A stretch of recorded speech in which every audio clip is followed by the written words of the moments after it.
네, 존 템플턴의 명언 중에 우리가 돈을 버는 시기는 강세장도 약세장도 아닌 기다리는 시간이다. 이런 말이 있습니다. 평온한 호수 아래가 항상 강하게 물살이 일고 있듯이 어쩌면 잠잠한 시장도 다음 움직임을 위한 준비를 하고 있지 않을까요?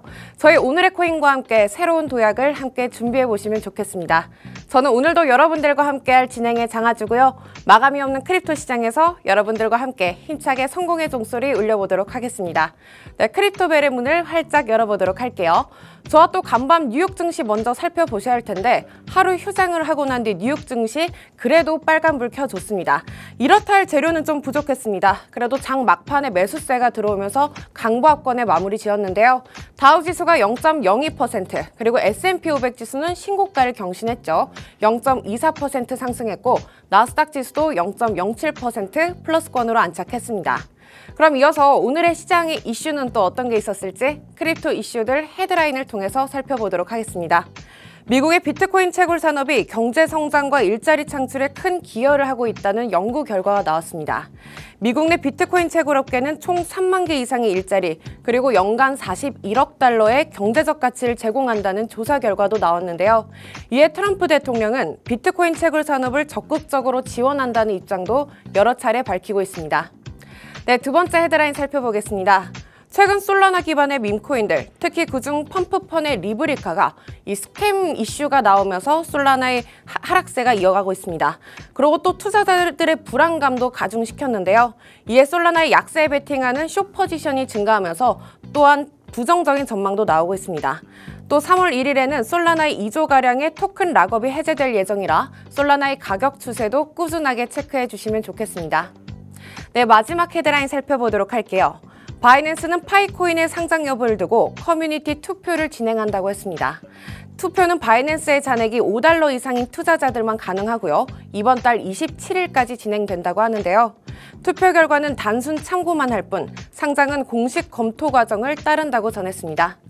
네, 이렇게 세 가지 이슈 모두 정리해봤습니다. 그날의 더 자세한 이슈 챙기고 싶으신 분들은 현재 우측 하단에 저희 QR코드가 나가고 있죠. 기본 카메라 어플 여시고 QR코드 스캔하시면 저희가 더 자세한 시장 상황 짚어드리도록 하겠습니다. 그럼 이어서 오늘의 시장 상황은 또 어떻게 흘러가고 있을까요? 히트맵 통해서 시장 분위기까지 한번 살펴보도록 할게요. 네, 비트코인 또 오늘도 역시나 무겁게 움직이고 있습니다. 간밤 아찔했던 순간들이 있었는데 비트코인이 93,300까지 내려오기도 했었죠. 현재는 그래도 0.25% 빠지면서 95,000달러 선에서 머물고 있습니다. 이더리움 현재 30일, 60일 이평선 아래에서 움직이고 있고요. 24시간 기준으로는 2%대 하락세 보이는 모습. 그리고 XRP도 마찬가지로 3,800원대 머물고 있는데 현재는 2.92%, 약 3%가량 밀린 모습 확인할 수가 있겠습니다. 솔라나도 낙폭이 꽤 깊은 모습입니다. 현재 3.74% 밀린 모습 보실 수가 있겠고 볼린저 밴드 하단까지 터치하기도 했습니다. 이 솔라나 관련한 이슈 잠시 후에 우리 퍼즈님과 함께 더 자세히 나눠드리도록 할게요. 네, 이렇게 시장 분위기까지 한번 정리를 해봤습니다. 참 시련이 많은 우리 시장이죠. 쉽게 내어주질 않습니다. 하지만 오늘의 코인 시청자분들은 걱정이 없으실 것 같은데요. 이 고난과 역경에서 우리들을 완전히 지켜주는 우리들의 보디가드, 오늘은 퍼디가드 모셔보도록 하겠습니다. 퍼디가드님 안녕하세요. 네, 안녕하세요. 버즈입니다. 시장이 재미도 없고 좀 짜증나기도 하는 시장인데 다시 한번 말씀드리지만 이런 타이밍에 저희가 공부를 하면 좋을 것 같아요. 그래서 오늘 다룰 내용들도 역시나 중요한 내용들이니까 한번 잘 저랑 같이 공부해 보시면 좋을 것 같습니다. 퍼즈님, 저희가 또 시작과 동시에 이 이야기를 안 할 수가 없겠는데 솔라나의 펌프펀, 그중에서도 리브라 코인이 스캠 이슈가 나오면서 또 아르헨티나 대통령이 이 코인을 지지했다고 해서 또 탄핵 위기에 처했다고 하는데 이게 도대체 무슨 일이었어요? 그러니까 뭐 멍청한 짓을 한 거죠. 대통령이요? 네. 그래서 트럼프 밈코인이 어쨌든 트럼프가 큰 재미를 봤으니까 아르헨티나 대통령은 트럼프를 엄청 추종하고 따라하고 싶어하는 걸로 유명하거든요. 그러니까 나도 밈코인을 해볼까라는 생각했는데 갑자기 누가 쓱 와서 밈코인 발행해줄게요 라고 한 거죠. 그래서 딱 그거만 보고 오케이 좋다 라고 했는데 올라가고 나서 그러니까 이제 딱 트위터에 올렸겠죠. X에 올렸을 텐데 그거 올리고 나서 이제 가격이 상승했을 거 아닙니까? 그리고 트럼프 코인에 대한 학습 효과 때문에 더 올라갈 거다라고 생각하고 사람들 많이 매수했는데 그 타이밍에 이제 전부 다 요 빼버린 거죠. 네. 그래서 이제 이런 걸 러그풀이라고 하는데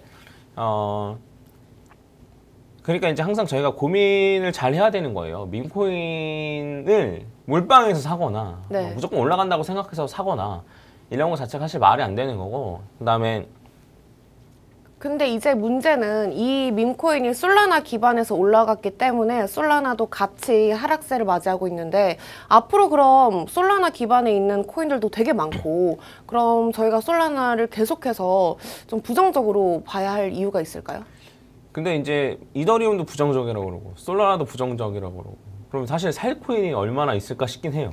근데 이제 우리가 봐야 될 건 뭐냐면 그 솔라나 같은 경우에는 어쨌든 좀 계속 정상화 된다고 해야 될까요? 아니면 계속 성숙해지고 있는 그런 과정이라고 보시면 될 것 같습니다. 애초에 솔라나가 이제 내세웠던 거는 속도였던 건데 그 밈코인이 많았던 것 자체가 문제였던 거예요. 네. 솔라나 위에서 올라가는 프로젝트들 중에 밈코인이 많은 비중을 차지했었거든요. 그래서 그거 자체가 일단 문제였다. 그래서 밈코인 프로젝트들이 좀 차라리 줄고 결제, 송금 이런 쪽의 프로젝트들이 좀 더 늘어가면 더 좋겠다라는 생각이 들고 전 오히려 그냥 이런 식으로 좀 잘 한번 이렇게 잘 정리된 게 차라리 오히려 더 낫지 않을까라고 생각을 합니다. 그래서 그 어제 기준으로 살펴보니까 네.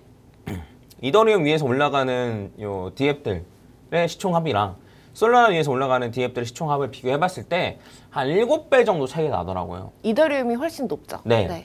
그래서 근데 그럼에도 불구하고 솔라나가 이 정도 시총인 거는 그 이더리움을 이 정도로 따라왔던 코인들이 없었어요.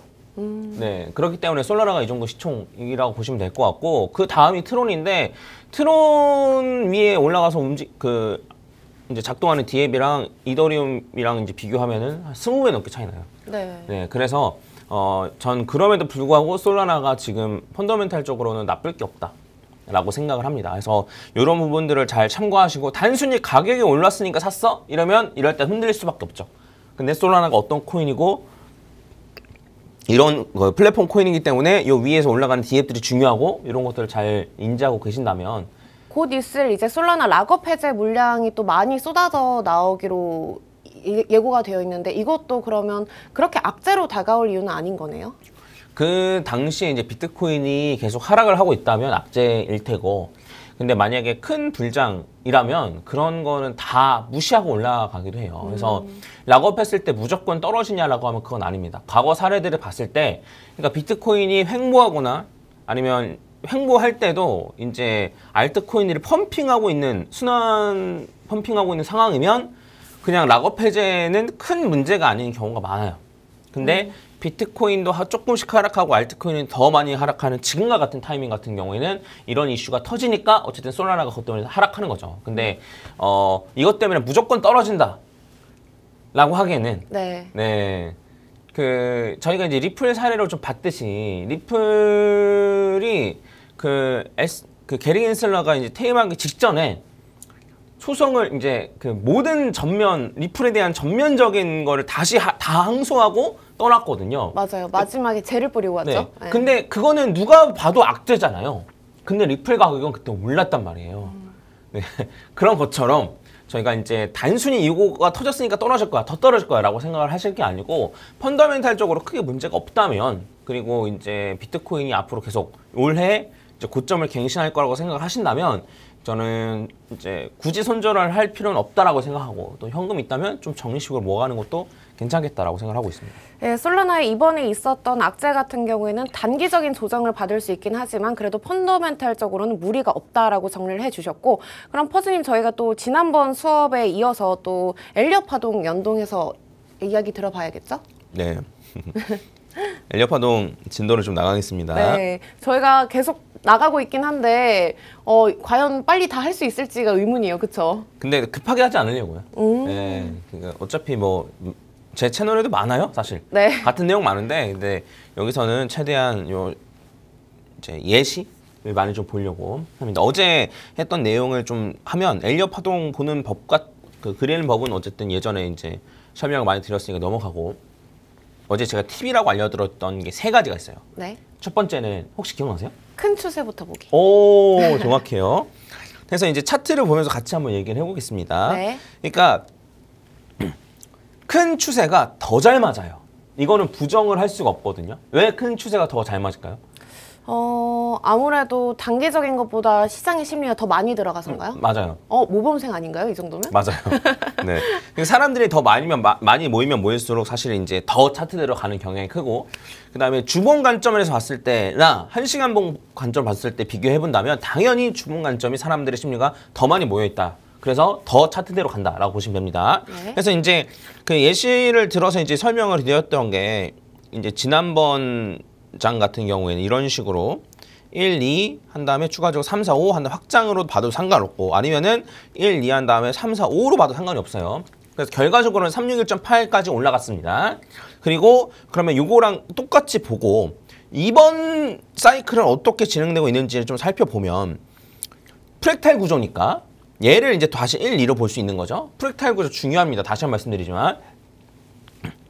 해서 지금 올라간 게 161.8 정도 자리까지 올라와 있단 말이에요. 그래서 얘가 3, 4거나 네. 아니면 4파면 좀 더 떨어질 수도 있어요. 그쵸. 삼- 4라고 하기엔 약간 작나요, 혹시? 그런 건 없어요, 원래. 4가 정말 요만큼만 돼도 되는 걸까요? 그 워낙 케이스가 많아서. 네. 근데 이제 상승장에는 4가 정말 조금이기도 하고. 음. 그러니까 이제 지난번 장 같은 경우 보면은 얘를 3, 4로 본다라고 하면 4가 진짜 조금이죠. 네. 네, 이런 경우도 있어요. 상승 추세가 워낙 크면. 근데 얘를 3, 4로 본다라고 하면 4가 굉장히 크죠. 네. 그래서 네, 이런 거는 뭐 이 정도면 충분하다 아니다를 좀 판단할 수는 없고. 근데 이제 뭐가 3, 4인지 맞추는 게 결국 중요하지 않다는 거예요. 우리는 이제 3파가 끝났고 4파 조정 올 거니까 판다는 맞추기가 너무 어려우니까. 어차피 저희는 5파까지 추세까지 갈 거기 때문인가요? 네, 맞아요. 그래서 5파 고점에서 못 팔겠지만 네. 5파 추세를 어쨌든 온전하게 다 가져가야 되기 때문에 그래서 얘가 여기서 3, 4든지 아니면은 지금 3 진행 중이고 여기서 4파 조정 이후에 올라가든지 상관없다는 거예요. 그렇죠? 저만 상관없나요? 저는 상관이 있어요, 있나요? 퍼즈님. 네. 네. 그래서 지금 이 3, 4가 진행 중이거나 아니면 3파가 진행 중이거나 둘 중에 하나의 가능성이 높다. 전 지금이 4파 끝이었으면 좋겠습니다.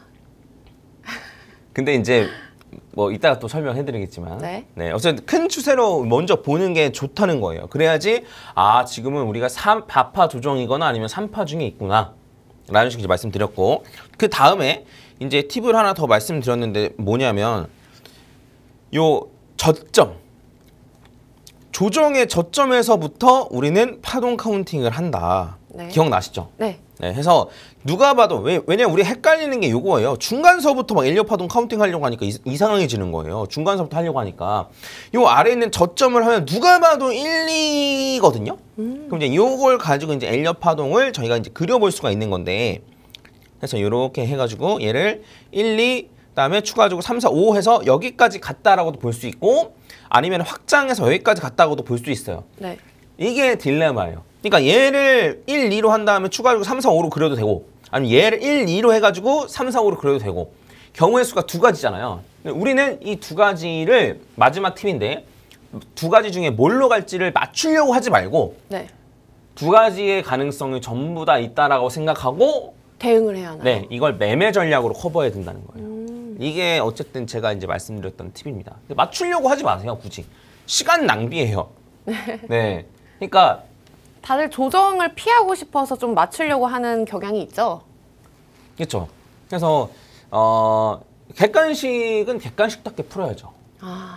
그러네요. 네, 서술형이면 서술형답게 풀어야 되는 거고 주관식이면 주관식답게 풀어야 되는 건데 객관식이면 비유가 너무 기가 막혔어요. 네, 객관식대로 풀어야 되는 거예요. 그래서 이제 이런 거를 그 객관식으로만 풀어도 되는데 서술형처럼 막 수식 막 깔끔하게 쓰고 정확히 다 뭔지 딱 찾아내고 이게 아니라는 거예요.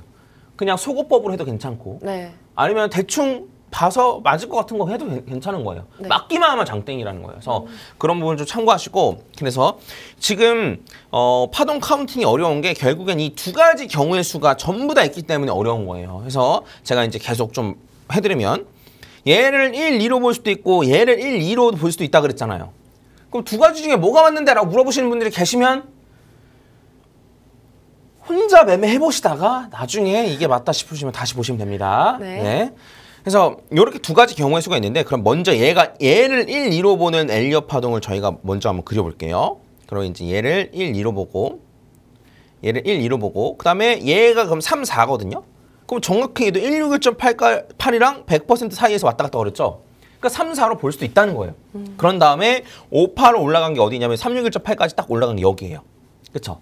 그러면 요렇게 볼 수 있는 거예요. 얘를 1, 2로 본다라고 하면 이제 여기서 한 파동이 끝났고 그러면 프랙탈 구조니까 다시 여기서 1, 2로 볼 수 있는 거죠. 그렇죠? 네. 이해 가시죠? 네. 그럼 얘를 1, 2로 본다라고 하면 요렇게 우리가 또 그려볼 수 있는 거예요. 이렇게 딱 그려서 얘를 1, 2, 그 다음에 여기가 3, 4. 또 얘 정확하게 100% 아래로 안 떨어졌네요. 그렇죠? 얘는 이제 161.8까지 올라가고 그런 다음에 여기서 이제 올라가고 있는 건데 그럼 여기서 오파가 끝났냐라고 하면 제가 봤을 땐 그래 보이진 않거든요. 그래서 1, 2, 3, 4하고 5로 가는 중이 아닐까 싶은 거예요. 그러면 여기서 361.8 자리가 얼마냐면 13만 6천 달러, 13만 7천 달러 한 요 정도가 361.8 자리고 그 다음에 423.6% 자리가 한 15만 달러, 한 16만 달러 정도 자리예요. 네. 해서 저는 14만 달러 정도까지 갔다가 4파 조정이 올 줄 알았어요. 자, 우리 한번 잘 생각해 봅시다. 우리가 이제 큰 틀로 해서 요 지난번 저점이랑 해가지고 저희가 이제 이렇게 그릴 수 있다고 말씀드렸었는데 이렇게 그리면은 여기 얘의 피보나치 비율은 지금 요 엘리엇 파동인 거고 그다음에 여기는 이 피보나치 비율은 요 큰 1, 2, 3 하는 요 피보나치 비율인 거예요. 네. 그래서 지금 저는 얘가 3파가 지금 진행 중이고 그러면 3파가 여기까지 3파도 1, 2, 3, 4, 5로 되어 있잖아요. 그래서 1, 2, 3까지 가고 4파 조정 받고 5파로 올라가지 않을까라고 생각했던 거예요. 이런 식으로 본다라고 치면. 네. 이해 가나요? 네네. 근데 지금은 좀 그 속도에 비해서는 덜 오르고 지금 조정이 나와버린 거잖아요. 근데 이제 요 정도 조정이 보시면 아시겠지만 그 여기서 조정이 충분한가요? 혹은 여기서 추가적으로 올라간다고 해도 차트 모양 이상한가요? 그러진 않아요. 네, 전혀 그런 건 아니에요. 그래서 만약에 여기서 이런 식으로 떨어진다라고 하면 얘를 오히려 1, 2로 봐야겠지만 그런 상황이 아니라는 거죠. 그래서 이제 저는 한 14만 달러 정도까지, 한 13만 달러에서 한 16만 달러 요 사이 정도까지 올라갔다가 아니면은 오버슈팅해서 17만 달러. 그럼 정확히 큰 사이클로 봤을 때는 261.8짜리거든요. 네네. 그러니까 요 정도까지 올라갔다가 조정을 받을 수도 있지 않을까. 요 정도까지 갔다가 큰 조정이 오지 않을까라고 생각하는 시나리오가 있어요. 요거는 이제 저희 직원인 김프로가 네. 요 가능성이 높지 않겠느냐라고 보는 시나리오. 퍼즈님은 저 시나리오를 어떻게 보시나요? 이 시나리오 분명 있죠. 네, 근데 이제 요렇게 얘기하고 우리 아까 전에 가능성이 하나 더 있다고 그랬잖아요. 네네. 그것도 한번 살펴볼게요.